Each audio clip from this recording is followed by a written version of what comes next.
Good morning, everybody. Welcome to this edition of the Weekend Wrap Up, the news that matters. I'm David Thomas, and with me is Mr. Josh Blevins. Josh, good to see you again. I Good know to see you've you as been well. away this week, but I've been away, but I'm back. you've been plugged into what's going on.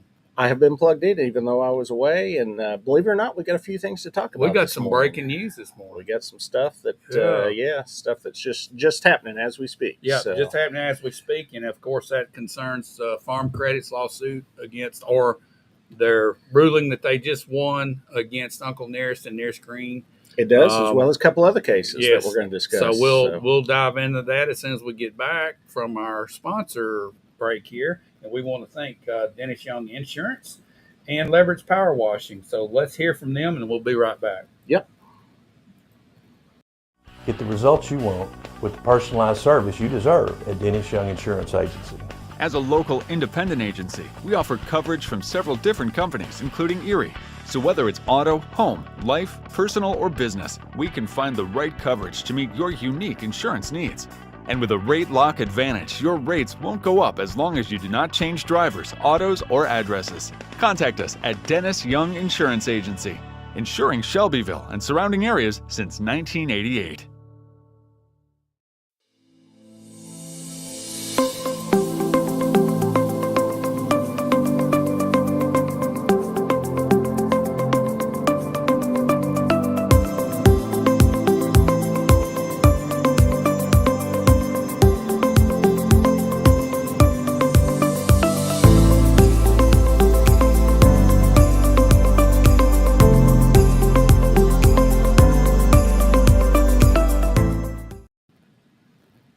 Welcome back to the news that matters here on the Weekend Wrap Up. Josh, let's just dive right in and not bury the cover story. We will dive right in. First off, we are not going to turn this into the Uncle Nearest show every week. At some point, there is a lot of other news that goes on, but I was out of town 3 of the 5 days this week, and the question everybody asked me, even in Franklin, was when they heard where I was from, what's going on with Uncle Nearest? And I was at county meetings on Tuesday. That was the question. What's going on with Uncle Nearest? What's going on? So everybody wants to know. It is still the big news. I do want to start with a correction from last week, which we posted on the show last week. I got a note from someone that works at Jack Daniels who was watching the show.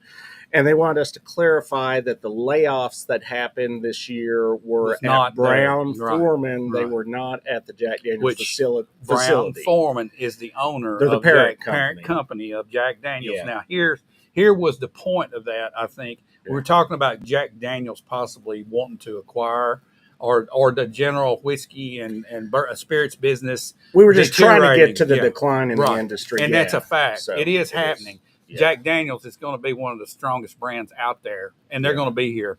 So there was no inclination that we were thinking that way, that they're going to go away, because they're here. Right. But there have been now, I think, 12 bankruptcies in the state of Kentucky in like the last maybe not 90 days, but maybe 120 days. Most of them Chapter 11 reorganizations. There was a lot going on in the bourbon and whiskey industry. And that was the point we're making. We weren't trying to slight Jack Daniels, and it was Brown Forman. We just want to clear that up. So that's why I think we still have the scroll down there. We got a phone number on there. You can text if we talk a lot. If we say something wrong, feel free to correct us, and we'll definitely get the information out there. On to what happened this week in the Uncle Nearest Farm Credit case. The judge came back and issued a ruling on the motion that had been made, the motion was asking for a receiver to be placed over Uncle Nearest to an emergency motion to place a receiver in place. You and Bo went on the air Thursday and talked about it some. I just want to clear up a little bit about what was said there and then kind of get the facts out there. I said that there was a receiver in place, but there's not. There is not a receiver in place yet, and there's actually a lot of headlines that make it act like this is already a done deal. This is not. That the ruling agreed that a receiver needs to be put in place. It gives both parties until August 20th to submit additional documentation. Had to be 10 pages or less of which receiver they would prefer to be placed in. Right. It also mentioned that the judge preferred that the parties discussed with each other which receiver and came to some kind of a consensus and just sent him a consensus pick. So those were the two options. They had to it had to be by noon on August 20th. They have to either present their own case saying, hey, this is who we want to be the receiver, or get with each other, pick one, and send him and say, hey, this is who we agree needs to be the receiver. Okay, Josh, let's just talk about that maybe negotiating or compromise. Yeah. At the end, they both have to come to an agreement, but I'm going to say it has to satisfy Farm Credit because they're the plaintiff in this case. They would have to have final say, I would think. Well, the judge has final say, so he can tell both of them. As far as between them two saying this Right. is what we came up with, Right. I would say in that negotiation, Yeah. if I'm Farm Credit, I'm going to say, okay. You would think they would have a stronger. Exactly. They side. hold the cards. Yeah, they hold the cards. And as far as the actual ruling, I want to just cover a couple points that were made by the judge. It said the court evaluated multiple factors to determine the necessity of a receiver. Some important points, which we made some of these last week. I don't want to cover too much that we've already covered, but the judge has ruled that Uncle Nearest solvency is questionable. There are indications of cash flow problems weighing in favor of a receivership. Also says he feels like there's inadequate security for Farm Credit's loans, particularly due to the misrepresentations that were made about the whiskey barrel inventory. Said that legal remedies are deemed inadequate given the uncertainty of recovering damages if they just go to a straight judgment where they just liquidate. There is an agreed order currently protecting assets, but a receiver is still necessary for effective management and response in case of unforeseen circumstances. So both parties have until August 20th. The previous agreed order, which was to not, for them not to sell off assets and also had somewhat of a gag order in it, remains in effect till the receiver is appointed. The court hopes to craft a receivership order that allows the Weavers to still market Uncle Nearest and build the brand. By keeping the Weavers involved in this way, that could mitigate any possible brand damage that receivership might entail. And this is a big one that's not really been covered. The court will only tolerate the existence of a receiver so long as it is necessary. If there is a material change in circumstances that eliminates the need for a receiver, either party may immediately file a motion to dissolve the receivership. So this is not, if you read a lot of the articles, the headlines that are posted, a lot of it is the bank is coming in and they have taken Uncle Nearest away from the Weavers. Right. They've built this business, this product up, and the banks just come and take it away. In no way is this taking anything from them. This is putting the receiver in. The court is very reticent to do this in general, and they would only have a receiver in for a very limited amount of time until they can decide if there's an actual business plan to move this forward and get the bank paid back. So actually, really the only thing that's taken away is their ability to make financial decisions is all point. This receiver would have. So they have, the receiver is like the authority over the money, basically. Right, yeah. Couple things I got from, obviously, as this has grown, this has hit bigger media. We posted a link to a New York Times article, and they had something in their article, which I couldn't find the source material, but I wanted to quote it since you would think the New York Times knows what they're talking about. Yeah. So they claim, this is again a claim from the New York Times, that in a declaration filed with the court after the judge's decision, I cannot find anything filed with the court after his decision, but it says that the company's founder and chief executive, Fawn Weaver, called the lawsuit not only inaccurate, but a flat-out lie used to smear my good reputation. Can't find any evidence of that quote anywhere, but it was in the Times, so I'm going to use it. Another point that was made in the Times, they actually got a correction sent to them by Uncle Nearest about the Tennessee, what goes on at Tennessee Distilling Group. And I'd heard some of this at court when I went the other day. I didn't quite understand it at the time. Because it was in writing, I was able to do some more research. I wanted to kind of explain what actually happens. As we know, they're not distilling at the distillery at Shelbyville. And this is something also that I've seen posted on some of our coverage of this. Yeah. People will post on Facebook, well, there's a distillery in Kentucky that's shipping it. George Dickel is doing it. There's one in Indiana. Okay, and this clears that up. Everybody needs to listen to this. This is very clearly exactly how this happened. And there's some reasons for this, and I'd heard this in court. It's mainly tax reason, but this is what actually happens. So, as we know, Uncle Nearest does not distill whiskey at its site in Shelbyville. Rather, it produces at Tennessee Distilling, which we knew that as well. But the form of that is called an alternate proprietorship. In an alternate proprietorship, for a period of time, Uncle Nearest takes quote unquote control of the Tennessee distilling facility. The reason for that is under what's called the Craft Beverage Modernization Act. Only if you're a distilled spirit plant that performs processing activity other than bottling, you get a lower excise tax rate on the first 100,000 proof gallons annually of your product. So what's happening is it is being made in Columbia, as we said, but they want to be very clear. It's not being made by Tennessee Distilling, alternate proprietorship.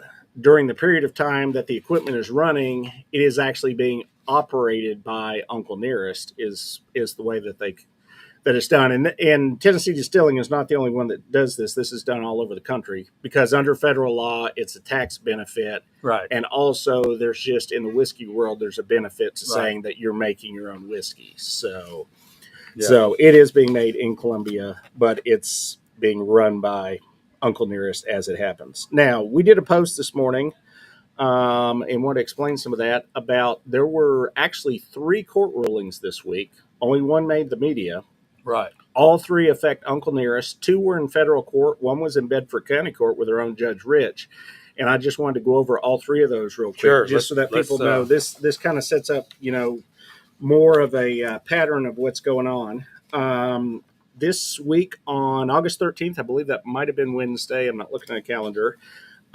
Judge Rich issued a default judgment in the case of Pratt Converting Division Nashville LLC versus Uncle Nearest in the amount of a little over $25,000. They had sued Uncle Nearest for non-payment of product that they provided. Pratt Converting, I don't know a whole lot about them. It sounds like some kind of packaging company. Right. And there was a ruling in Bedford County Court by Charles Rich in favor of the applicant, Pratt Converting. So Uncle Nearest owes them a little over $25,000 default judgment. In federal court, August 11th, Monday, United States District Court, District of Oregon, Portland Division.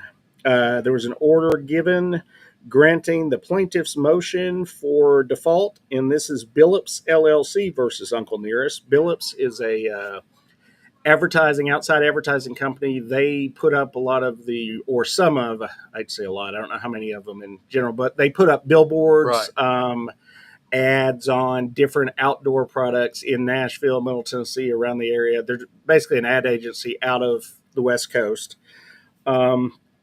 They had actually filed a lawsuit and physically served paperwork to Uncle Nearest registered agents in Tennessee and Delaware on May 21st and May 23rd of this year. They received no response to their federal lawsuit documents. They tried multiple attempts. Default judgment. Multiple attempts, got no response at all. So the judge issued the ruling, and they have a total of $269,896.70 of unpaid invoices, on top of which they are asking for pre- and post-judgment interest, plaintiff's costs, and disbursements. So in that case, again, that's a lot bigger than the $25,000 case here. All of these are a drop in the bucket. Right. Compared to the 108, but we've been hearing about these different vendors that aren't getting paid. Now, some of these are getting to court, and so far anyways, Uncle Nearest is not even responding to the little ones. They've just ignored them. So there's a bank levy in the first one that went through Bedford County Court. We talked about it a week or two ago. That's gone to a bank levy. These now have, judgments in favor of the plaintiffs, so they will eventually go to some kind of collection method to try to get the money. And then I wanted to cover one other thing before we get into second part of this. We are gonna cover the response that's come back from Uncle Nearest, but I wanted to cover, this was another interesting piece of information I got from the Whiskey Advocate. So we've heard a lot of claims from the Uncle Nearest side of the equation about sales and revenue and growth. And this is an independent publication, Whiskey Advocate. They're one of I looked up a little information about them. They also run the Wine Enthusiast, some big magazines in the world of spirits. And they have a research arm, Impact Data Bank. And according to their research, they say that Uncle Nearest more than doubled its volume between 2018 and 2019, doubled again from 2019 to 2020. By 2022, Uncle Nearest was 14 times larger than its first year production, which rings true with their claims of growth, double-digit growth. coming off a nearly 50% gain over the previous year. They hit a new high of 140,000 cases, which would be 1.68 million bottles sold that year. However, they say today they sit at an estimated 155,000 cases, around 1.86 million bottles, which is only 3% growth over the previous year. So this is just one resource, but this is an independent one that's not in their building. So according to their data, the brand is growing, but at a far slower pace. And at 155,000 cases or 1.8 million bottles, I just rough math in my head, that does not get to the $100 million a year claim that's out there as far as sales. So. It shows how a business starts and they come out of the gate, and then with the economic conditions in that industry, you can see it play out in those numbers too. Yeah, and that's going on across the whiskey and bourbon industry.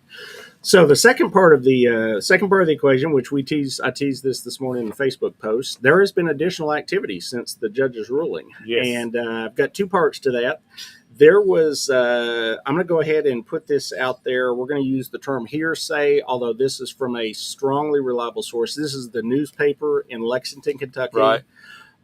They received an email, was sent to them by an investor in the company on Thursday, that was allegedly sent by Fawn Weaver to the investors of Uncle Nearest. Right. So again, it's hearsay, but fairly strong. And I'm going to tie what's alleged in this email to what actually happened last night. And I think it pretty much follows a pretty straight path. So the email that was allegedly sent by Fawn Weaver to the investors on Thursday said,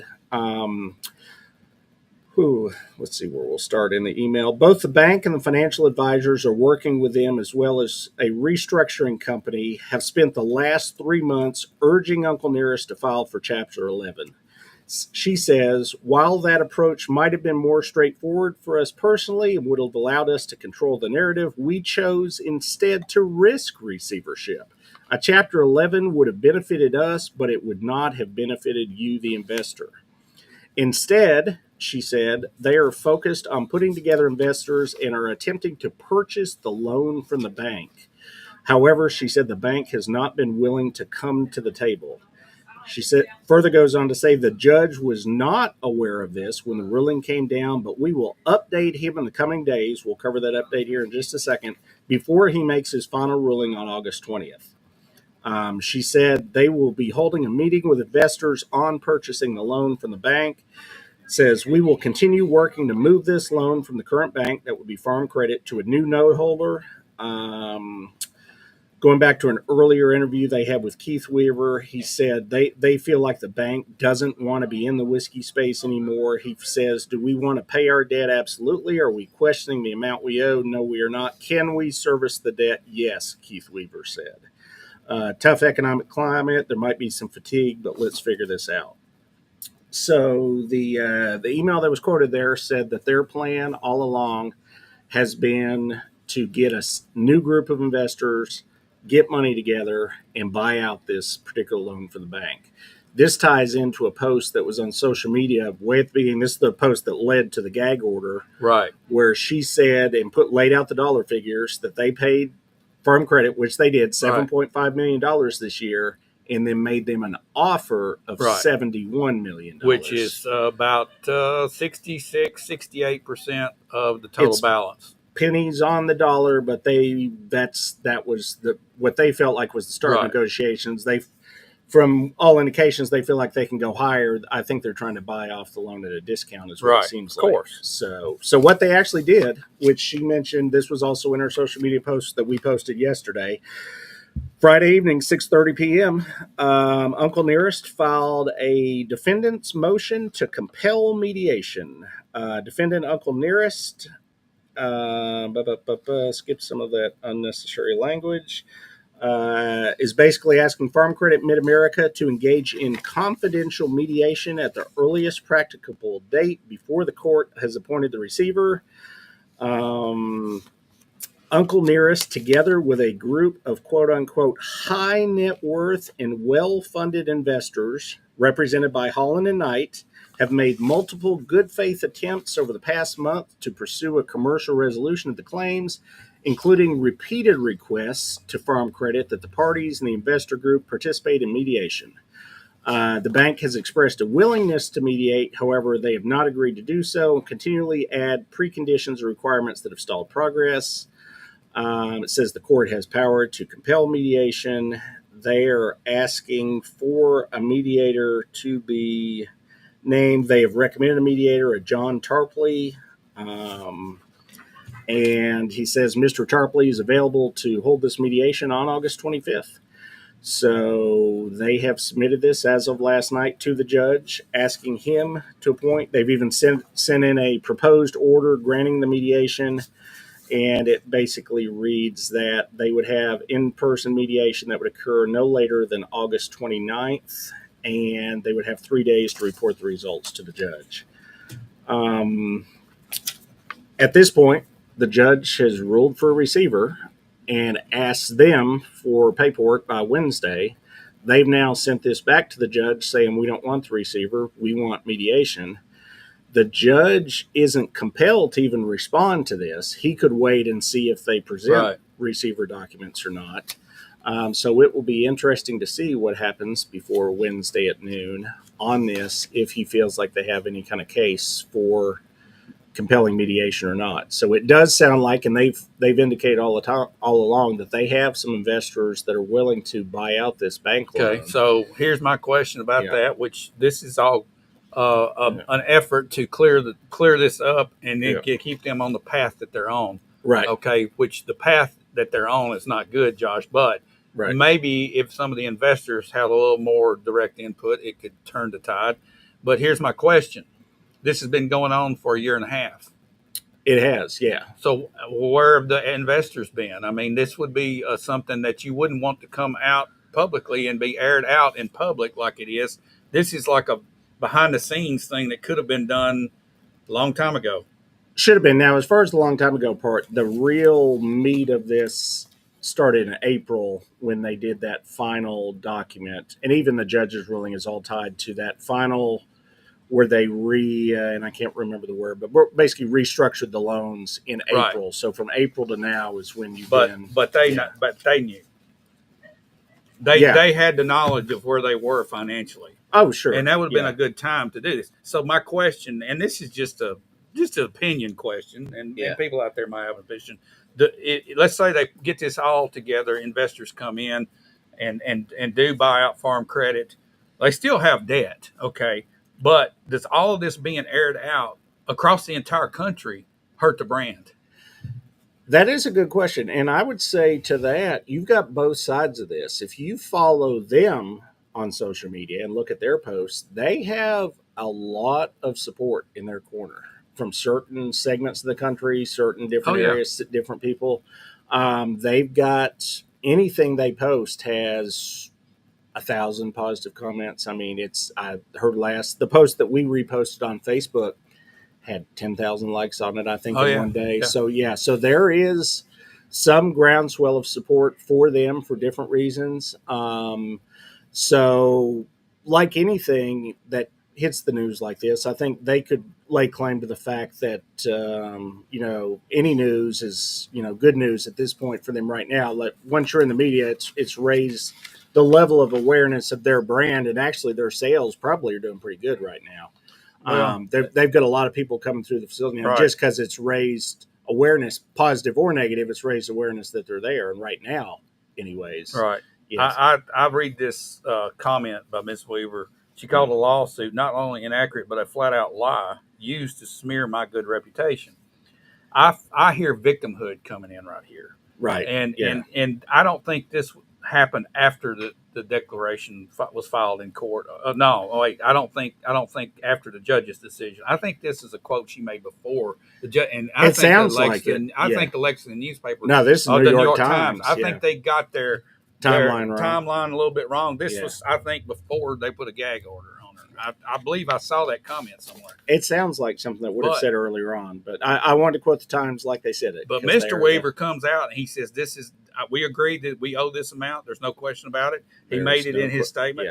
and that kind of contradicts what she's saying. So, Right. does that hurt the brand as far as Bedford County is concerned? I mean, how does it affect us here? That's the big thing. Yeah. You know, as far as digging into all that, it would make a good book probably, or a good television show for a little bit. It's gonna be a good Dateline episode, or a Netflix special, or something like that. But as far as Bedford County goes, what does it do to Bedford County?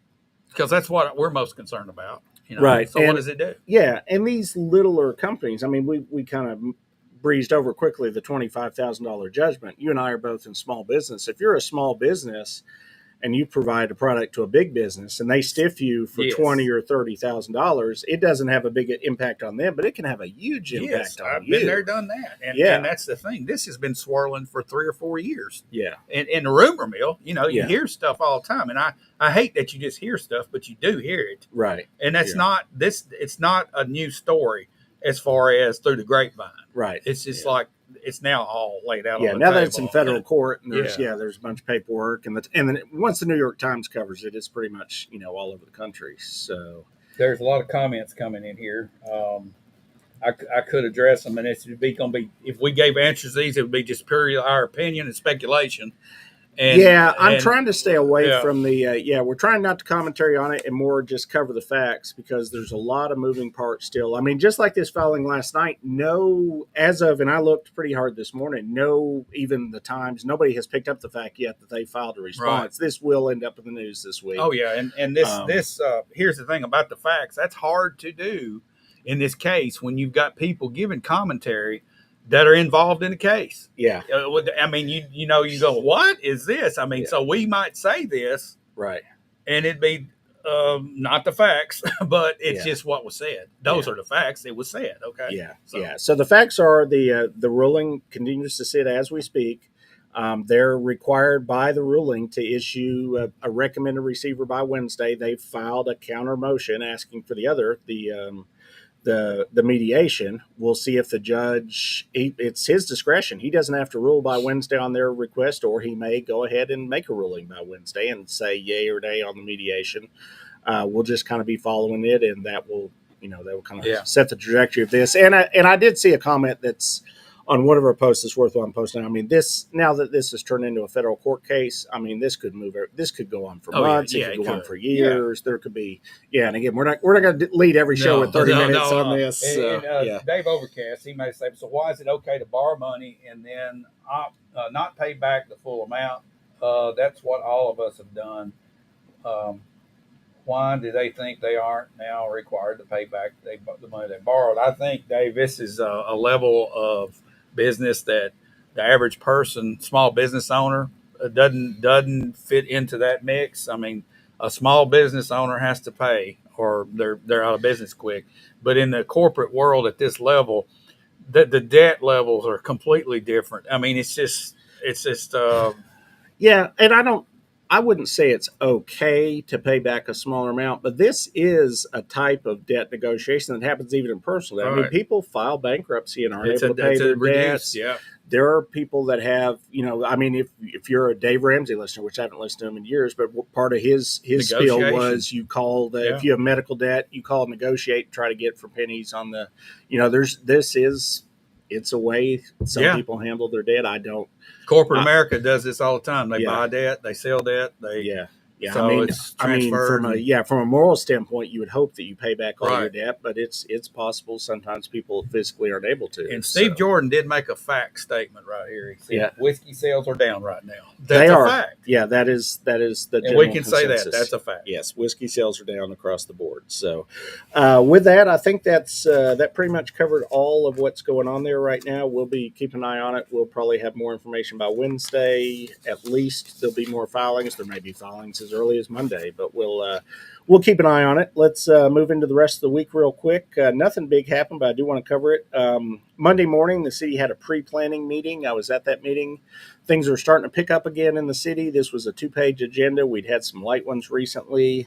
No projects on it that I want to comment on right now. There was at least one that I had some concerns on, but we'll get to that when we get to the Planning Commission next month, which is when that will start moving again. Monday afternoon, we met for a special Senior Citizen Center meeting. That meeting was just more discussion of what's going on there. If you want to, I'll recommend another source for this. Times Gazette has done some good coverage of what's going on with the Senior Citizen Center. Dawn has written a number of good articles. I think there's a cover article on it this week. So she's doing a good job of staying on top of that. I would read what she's had to say. I think it's really good. And just that would be the best way. Other than that, I mean, there's continuing meetings going on. There's really not a resolution yet. We talked about it some last week. Yep. The decision is, do they stay? Do they go? What can they afford? What can they not afford? Once there's anything solid, we'll definitely report on it, but there's nothing I'm there. going to pound the table. We got a lot of people watching this morning, Josh, Yeah. and I'm going to pound the table about the Senior Citizen Center. Our community needs to get behind it and take the burden off of government. I mean, I think that there's a lot of people around here that would help.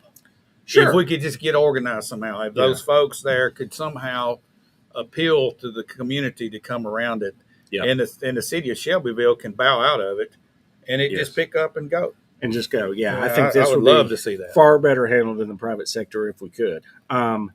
Monday evening was the Bedford County Republican Party meeting. Nothing big out of that. I just want to point out they had a long discussion there on what it means to be a bona fide Republican and not a bona fide, and that is going to come into effect in the 2026 election, which is coming up very soon.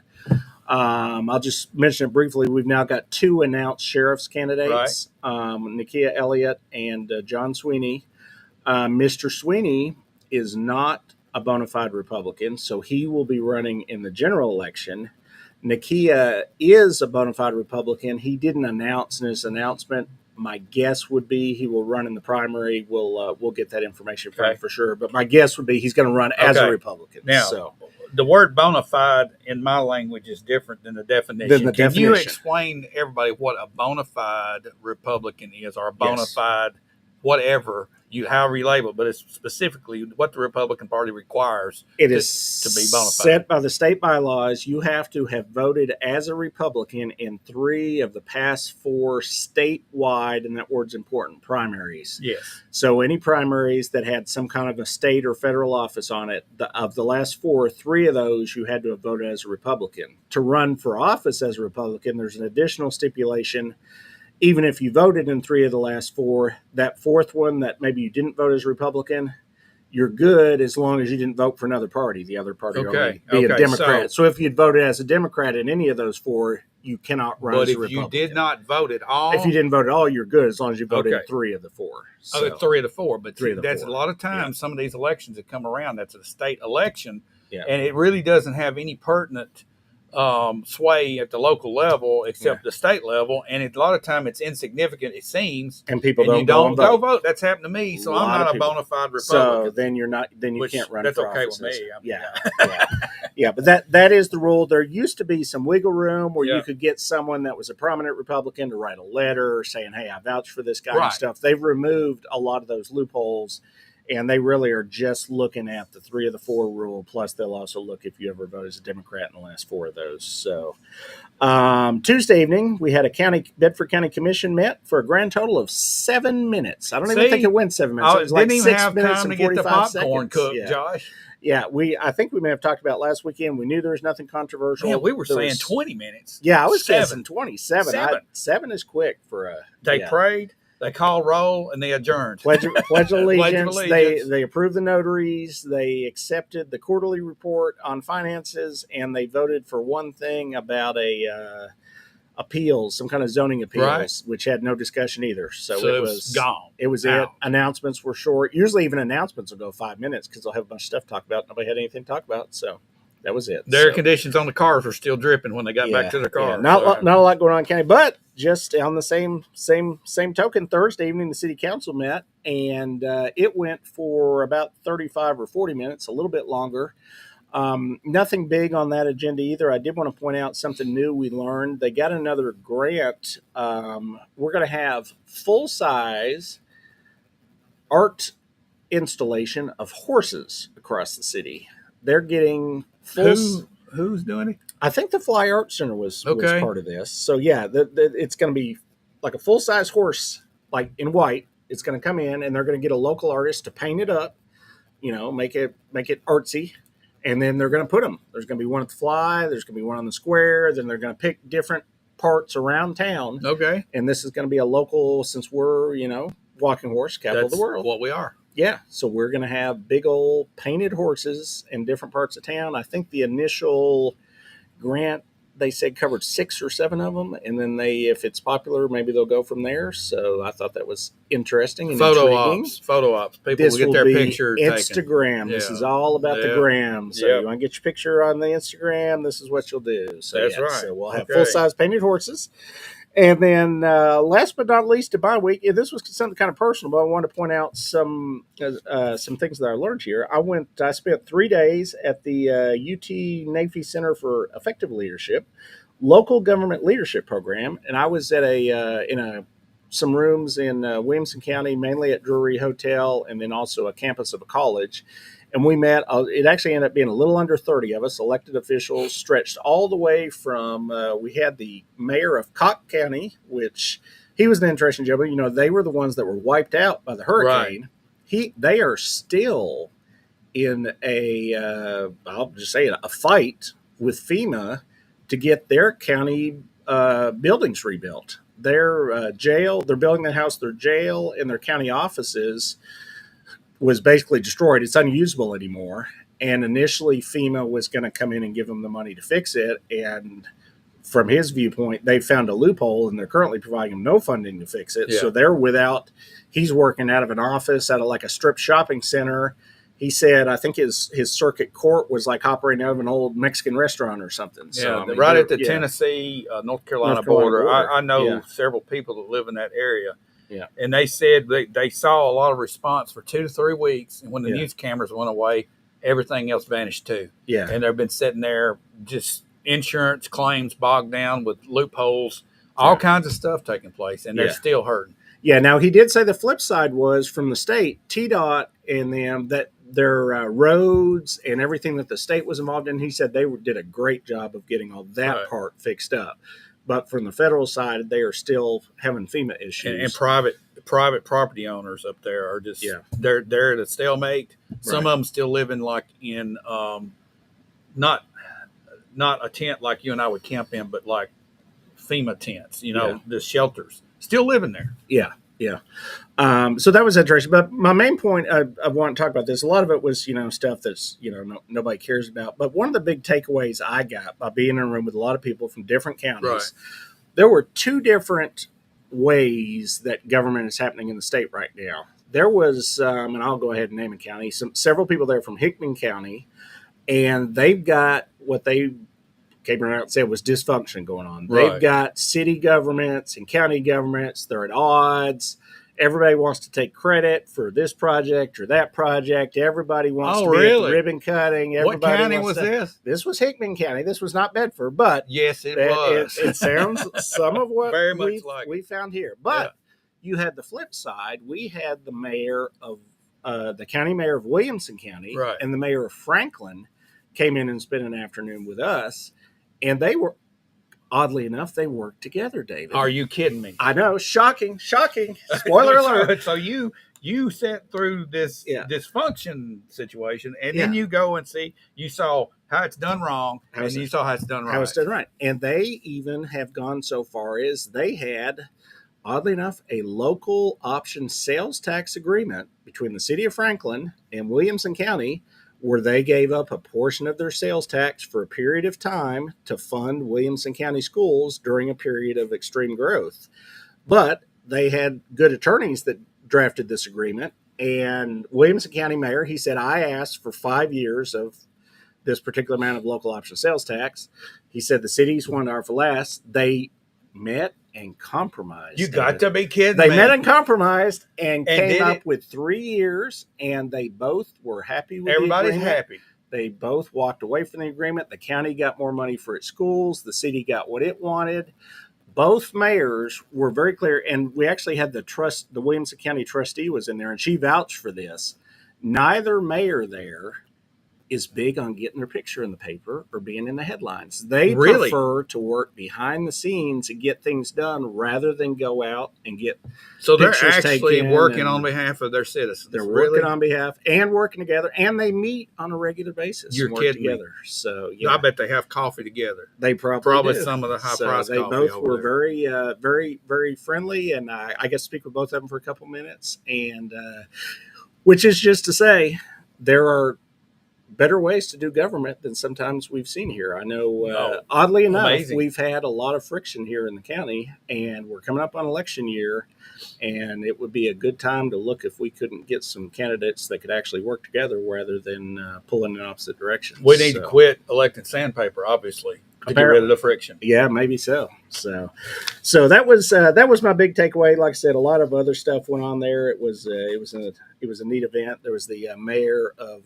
Collierville, that's basically Memphis. It's in Right, yeah. Shelby County. Yeah. We just a little semi-humorous side note. They had an exercise where we had to pick a picture that represented us. We each had to stand up and explain why we picked this picture. She picked a picture of a train that had some happy people on it, and then there was a guy running for the back of the train. And she said, "Yeah, she explained the train. I guess they have a lot of trains in town, but she said that guy running around in the back, that's the guy I beat at the last election." So Okay, all right. she got a standing Yeah. round of applause All for right. that line. But at least he yeah. was on the train. Yeah, at least he was on the train until he ran away. So All right. So, Josh, you but- got to see this. You got Yeah. to experience this. So, have you come back different? Have you come back a different representative? I hope I get a lot of good points from it. I mean, I took a lot of notes. I've got a lot of notes. You're bad about that. Taking notes. Yeah, I took a lot of notes. I've got the Baker's Dozen. This was from a lecture that Jim Baker gave back in the 90s. It was a really good speech somebody gave. Information on the UT SMART program, which they said they're already working with Bedford County. That has to do with the opioid settlement. Yeah. And they've got a thing called OD Map where they're mapping overdoses across the state. Just a lot of good stuff. Hopefully it makes me better at Speaking what of I'm that, doing. I saw where Nakia Elliott came out and some of his mandates or his goals Yeah. were to focus on drug use and rehabilitation. And I saw that. Right. And when you said that struck a nerve. It's happening here. It is. We can't stick our head in the sands. I'm glad to see him come out and say that. And I think Mr. Sweeney also has that same goal. So I think they both are headed that direction, and it's going to be interesting to see how that election plays out. I think so. And actually, I did talk to Mr. Sweeney in one of his campaign words this morning, and he should be coming hopefully to interview with you fairly shortly. Right.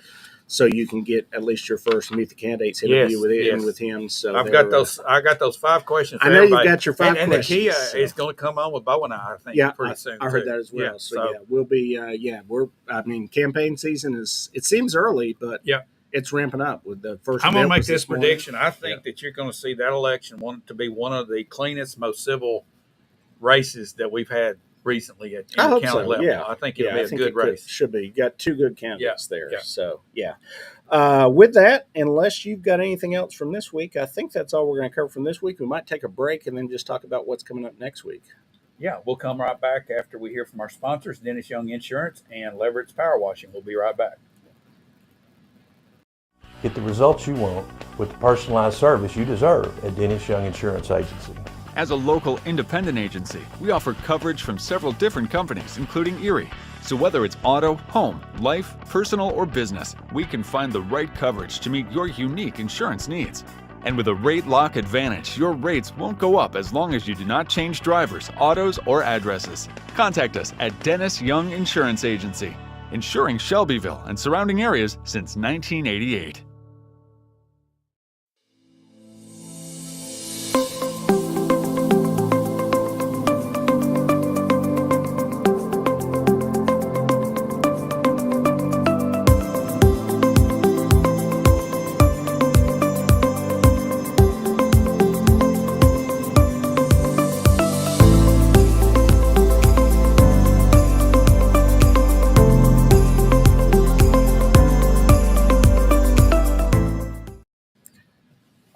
welcome back to the Weekend Wrap-Up Show. We're about to wrap things up by looking ahead for next week. Josh, We're what do we looking got? at what's coming up. Before we even get to the city county events, let's just mention there might be some horses coming to town. Let me tell you something. I saw Warren Wells the other day. Yeah. Over at the showgrounds. Warren, if you're watching, this is a joke, okay? All right. I saw him over there, and they were having a ribbon cutting. They turned the flies loose. Oh, they cut in the ribbon, and the flies just took off. The flies are here. So be ready. So now the horses are coming in. The horses come in after the flies. After the flies. Yeah, so, I know everybody fusses about the flies, but let me tell you what. Those flies look green to me. Well, so so that obviously that's the big what's coming up here in town. But on top of that, a couple other smaller things. Tuesday evening, the county committee meetings will be held at the historic courthouse. Nothing crazy on the agenda. I did get a last minute addition in my email that came to us even as the city. They're going to look at renaming a bridge on the bypass, and I should have brought more information, but that'll be it was put forward by Biff Fair, and that's all I remember from the email. I should have brought more, but that'll be on the agenda. I don't think that'll be controversial, but just something interesting that showed up at the last minute. Wednesday at noon, there is a Senior Citizens Board meeting. This is more of the ongoing discussion of what to do with the Senior Citizen Center. This is their board. I don't sit on this board, so I can't have a say in this meeting. However, this is a public meeting, so I'll be able to attend and watch and see what goes on, so I can report back on that next weekend. Yeah. And then Thursday evening, the school board is having a special meeting at Thomas Magnet School because I believe they're ribbon cutting at 5:30, and then having the monthly school board meeting at 6 there in Thomas Magnet School. So I'll probably come early for the ribbon cutting. You've got that, and you've got the Liberty coming up in cutting. September. Yeah, that one's coming up in September. Two public events to show everybody what's taking place with the expansions and renovations. Yeah. And actually, when I walk out the door here this morning, just a quick plug again for the Family Development Center, I believe it's called. I'm now going to mess up their name, but you know the place next to Pope's on the square is having an event as we speak. I believe it started at 10 o'clock till 2 o'clock in that kind of outdoor pavilion space that they remodeled with the money from T-Mobile. I'm going to stop by that for a minute. Aaron White, who works there, has been instrumental in getting a number of grants coming in for the city, including that one we talked about last week about the music series. And he's there, Center for Family Development. That's their name. And I'm just going to go there to, just see what's going on today and speak with him a little bit. I know he's got a number of other interesting grants that he is working on bringing into the city. And I think it's, it's always a good thing where we love anybody that's bringing money into the city. So, but Aaron's a really great guy, and I wanted to stop by and support the event. And if you have kids or whatever, I think they were it's kid friendly. There was like water balloon fights and stuff going on, and vendors and stuff. Most every event that we have around here is friendly for children. Oh yeah, small kids too. Yeah. Unless they're scared of flies. That's right. Yeah, watch out for the flies. So. But other than that, I think that's it for this week. We've talked long enough, but we will be back here, same place, same time, same channel next week with all the news that matters. And I'm sure there'll be more to talk about. Hopefully we'll have less to say about Uncle Nearest, but whatever happens, we'll report it. I'm sure there's going to be a lot of stuff happening this week. Oh, there will be. Yeah. So we'll see you guys next week. And again, we thank our sponsors, Dennis Young Insurance and Leverage Power Washing. Two great sponsors here. Have a great week ahead, a great weekend, and a great week ahead. We'll see you next week.